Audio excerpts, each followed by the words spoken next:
শুরু করো পিঠা বানানো। হাই বন্ধুরা, তো আজকে আমি ডিমের ফুল পিঠা বানাবো। তো কেমন লাগবে দেখে লাইক করবেন, কমেন্ট করবেন আর চ্যানেলটি সাবস্ক্রাইব করবেন। তো দেখেন আমি কিভাবে ডিমের পিঠাটি তৈরি করি। এই যে এখানে আমি ডিম নিছি, ময়দা নিছি, লবণ নিছি, চিনি নিছি। তো এই ডিমের মধ্যে দিয়ে দেবো লবণ,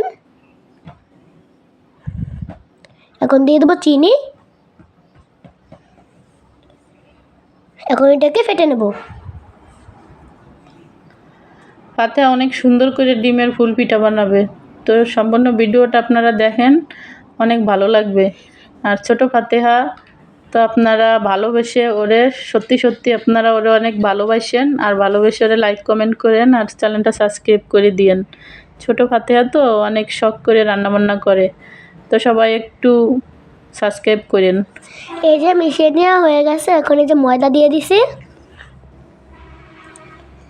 এখন এটাকে আমি হাত দিয়ে সুন্দর মতো মেখে নেব। আর এই ছোট ছোট কাজগুলো কিন্তু ফাতেহাই একা করে, আমি মাঝে সাঝে একটু গুছাই দেই, তারপরেও আপনারা দেখেন ফাতেহা কত সুন্দর করে এই কাজগুলো করে। তো সবাই একটু চ্যানেলটা সাবস্ক্রাইব করে দিয়েন আর সুন্দর সুন্দর কমেন্ট করেন, আর আপনারা কি ভিডিও দেখতে চান কমেন্টে বলবেন। এই যে ময়দা মেখে নেওয়া হয়ে গেছে,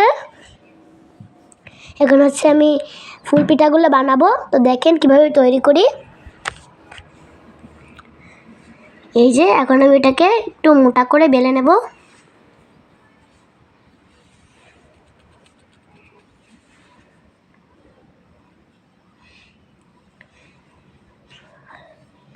এই যে বেলে নেওয়া হয়ে গেছে, এখন এইটা মুটকি, এটা দিয়ে হচ্ছে আমি এখানে চাপ দেব, এটা কেটে নেব।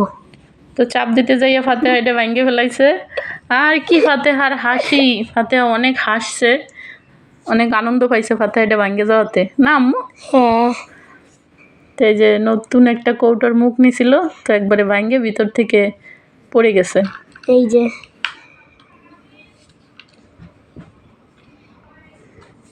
আর ফুল পিঠেগুলো ফাতেহা কত সুন্দর করে বানায় আপনারা দেখেন, অনেক সুন্দর। আর খেতে তো এগুলো একবারে বিস্কিটের মতো, অনেক মজা লাগে। এই যে ছোট্ট একটা বোতলে মুটকি নিয়ে এটাকে হালকা একটু ডিজাইন করলাম। এখন এই কাঁটা চামচ দিয়ে পাশ দিয়ে ডিজাইন করে নিতে হবে।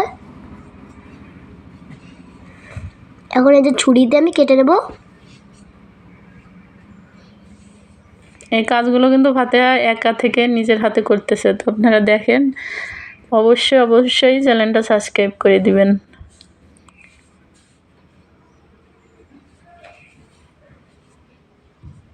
এই যে এখন এই যে এরকম চিপ দিয়ে এটাকে এরকম বন্ধ করে দিতে হবে।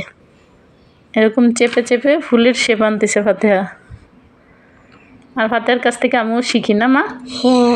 এই যে কত সুন্দর বানায় ফেলাইছে ফুলগুলো। এই যে রেখে দিলাম। তো ফাতেহা কিন্তু অনেক সুন্দর করে পিঠা বানায়, আপনারা অবশ্যই চ্যানেলটা সাবস্ক্রাইব করবেন আর কমেন্টে বলবেন কি পিঠা ফাতেহা বানাবে। এই যে আমি এক এক করে সবগুলো পিঠা সাজিয়ে নিচ্ছি।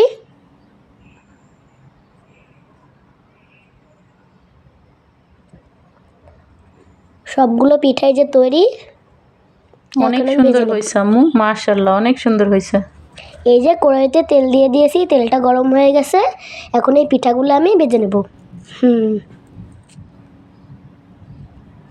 তো দেখেন কিভাবে ভাজি। আর সবসময় কড়াইতে তেল একটু কমায় দেই, কারণ ছোট মানুষ হাত দেয়, যদি হাতটা পুড়ে যায়, এত সুন্দর একটা টুলটুলি হাত, না মা? এই জন্য তেল কম কম করে দেই, আস্তে আস্তে ভাজা শিখুক। এই যে ভেজে নিচ্ছি আমি আস্তে আস্তে, একদম লাল লাল করে ভাজতে হবে। আর চুলা কমাই দিয়ে পিঠেগুলো ভাজতে হয়, তাহলে বেশি মচমচা হয়। এই যে লাল লাল করে ভেজে নেওয়া হয়ে গেছে, এখন এই যে আমি উঠিয়ে নিচ্ছি সবগুলো। তো পিঠেগুলো কিন্তু মাশাআল্লাহ দেখেন কত সুন্দর হয়েছে। এগুলো একবারে ভাঙলে দাঁতের নিচে দিলে যেরকম মিষ্টি হয়, আবার বিস্কিটের মতো অনেক মজা লাগে কিন্তু পিঠাগুলো খেতে। তো ফাতেহা কত সুন্দর করে বানালো পিঠাগুলো। তো আপনারা আরও কমেন্টে বলবেন যে আরও সুন্দর সুন্দর পিঠা বানাবে ফাতেহা, না আম্মু? হ্যাঁ। কমেন্ট করলে বানাবা তুমি? হ্যাঁ, আর অনেক সুন্দর সুন্দর পিঠা বানাবো। এই যে লাল লাল করে পিঠাগুলো ভেজে নেওয়া হয়ে গেছে, দেখেন কত সুন্দর হয়েছে। দেখতে মাশাআল্লাহ অনেক সুন্দর আম্মু, অনেক সুন্দর। দেখতেও যেরকম আবার অনেক খেতেও অনেক মজা না? হ্যাঁ, একদম বিস্কিটের মতো। আবার এইটা কতদিন ঘরে রাখা যায়, নষ্ট হয় না। অনেক সুন্দর। বিস্কিটের মতো ঘরে রেখে খাওয়া যায়। হ্যাঁ, এই আমি একটা ভেঙে দেখাই। গরম ভাতে আর ধরতে পারতেছে না। তো ভিতরে অনেক মচমচা হয়েছে আর খেতে তো অনেক মিষ্টি লাগে, মজাই লাগে। যেহেতু ডিম দিয়ে বানানো না? হ্যাঁ, অনেক সুন্দর হয়েছে ভাজা। তো আমার এই ফুল পিঠা বানানোর ভিডিওটি আপনার কাছে কেমন লাগছে? যদি ভালো লাগে লাইক করবেন, কমেন্ট করবেন, আর চ্যানেলটি সাবস্ক্রাইব করবেন। আল্লাহ হাফেজ। তো চলো আমরা পিঠা খাই। এই যে সবাই মিলে আমরা এখন পিঠা খাবো।